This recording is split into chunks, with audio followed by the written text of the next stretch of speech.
माननीय अध्यक्ष महोदय, इस मामले की गंभीरता मैं समझता हूं कि भले ऊपर से कोई ना समझे, लेकिन अंतर मन से सब समझ रहे हैं कि ये मामला 3 प्रकार के अपराध का बोध कराता है। सबसे पहला तो वो हजारों छात्र जो अपने भविष्य को संभालने के लिए प्रयासरत थे, उनके हितों के साथ कुठाराघात हुआ है। और ऐसी सेवाओं में जो स्वास्थ्य सेवा सबसे ज्यादा हमारे लिए, और हर सरकार की प्रतिबद्धता होती है, प्राथमिकता होती है स्वास्थ्य सेवाओं के लिए। 7 करोड़ जनमानस के साथ ये बहुत बड़ा छलावा हो रहा है, क्योंकि स्वास्थ्य सेवा से जुड़ा है ये मामला। कोरोना काल में हमने देखा 64,000 पैरामेडिकल स्टाफ की कमी रही है, जबकि गंभीरता से हमको उसको भरना था, ये हुआ नहीं।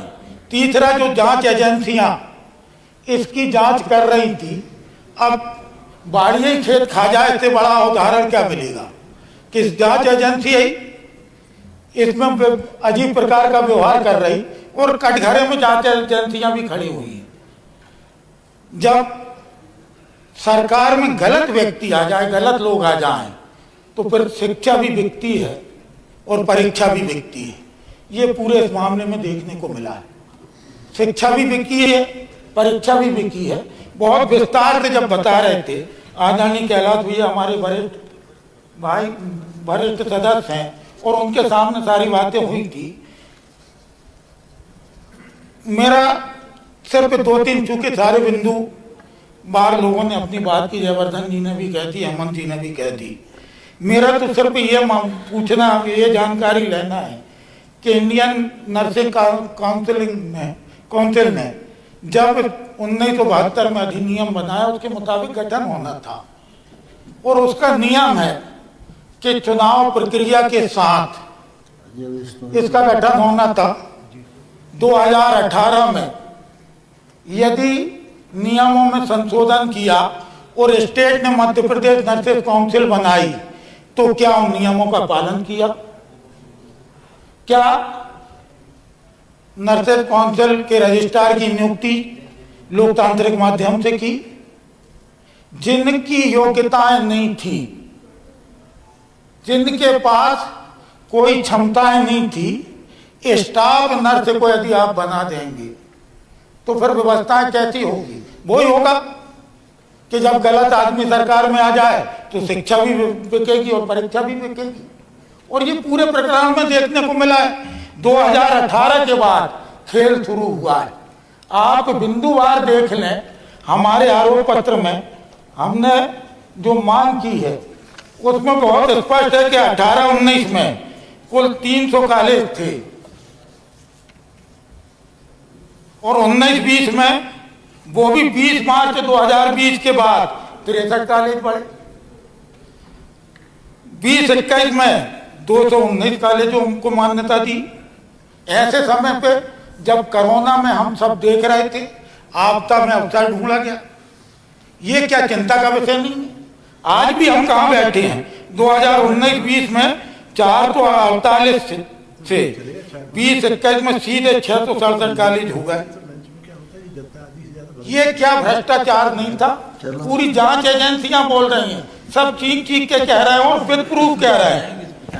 मेरा माननीय सभापति महोदय, बहुत विस्तार से सारे सदस्य होते हैं।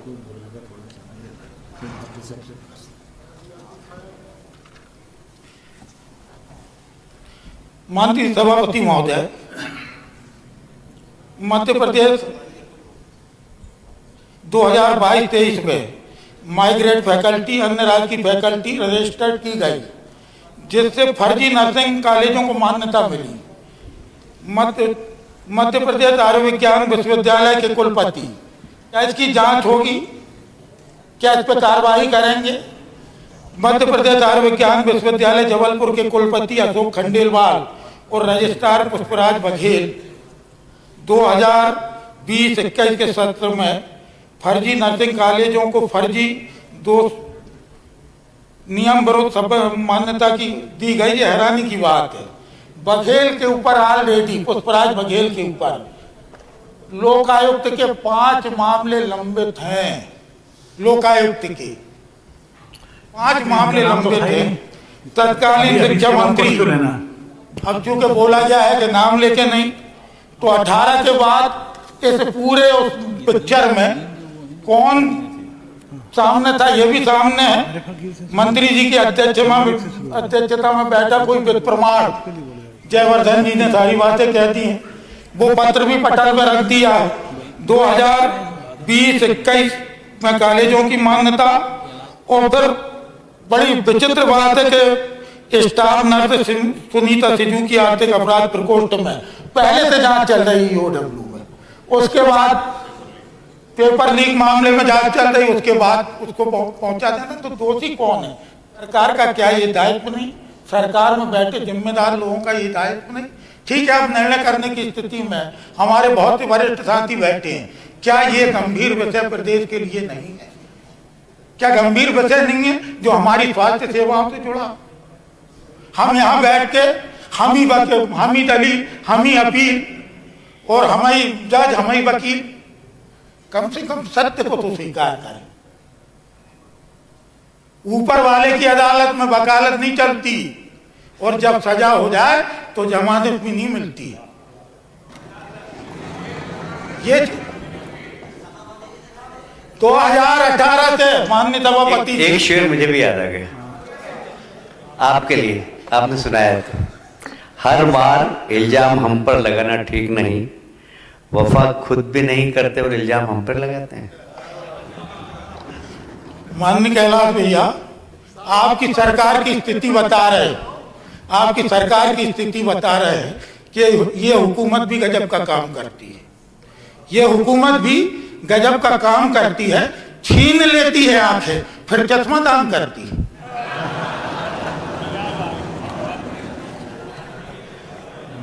अब इल्जाम क्यों ना लगे? आंखें छीन के चश्मा दान करते हो, लगेगा? विषय पर आ जाए। माननीय सभापति महोदय, मेरा विनम्र आग्रह है हमारे तमाम साथियों से, बहुत विनम्रता के साथ, कि ये मामला प्रदेश के उन लाखों छात्रों का है जो भविष्य संवारने के लिए निकलते हैं। 3 साल का कोर्स और 7 साल तक डिग्री ना मिले, क्या भविष्य संवार पाएगा? 64,000 पैरामेडिकल स्टाफ की कमी है। क्या इन फर्जी कॉलेजों से उसकी पूर्ति हो रही है? कोई भी दोषी हो, कार्रवाई होना चाहिए। यदि हम व्यवस्था सुधारने निकले हैं, यदि हम व्यवस्था की बात कर रहे हैं, तो फिर दोषारोपण नहीं। 2018 के बाद जितनी चीजें बिंदुवार हुई है, वो सब कटघरे के दायरे में आती है। चाहे उसमें बहुत बड़े कोई भी अधिकारी हों, कोई भी अफसर हों, और कोई भी उस समय के स्वास्थ्य आयुक्त रहे हों, स्वास्थ्य शिक्षा के आयुक्त रहे हों, और कोई भी उस समय के CS ACS रहे हों, यदि कटघरे में आते हैं तो उनकी जांच तो होना चाहिए। धन्यवाद, आपकी बात हो गई, आपकी पूरी। बस यही आप सबसे आग्रह था, और बड़ी विनम्रता के साथ कि मर्यादा सब चीज की होना चाहिए, मंत्री परिषद की भी होना चाहिए। यदि कोई बात कह रहा तो पूरे मंत्री टूट पड़े। अरे आप तो सरकार में हो, सरकार तुम्हारी, दरबार तुम्हारा, तुम झूठ के को सच लिख दो, अखबार तुम्हारा है। ऐसे दौड़ के फरियादी जाए तो कहां जाए? दरबार तुम्हारी है, सरकार तुम्हारी है, दरबार तुम्हारा। भैया कुछ तो जनता को राहत मिले, इस दायित्व के लिए हम आ पाए।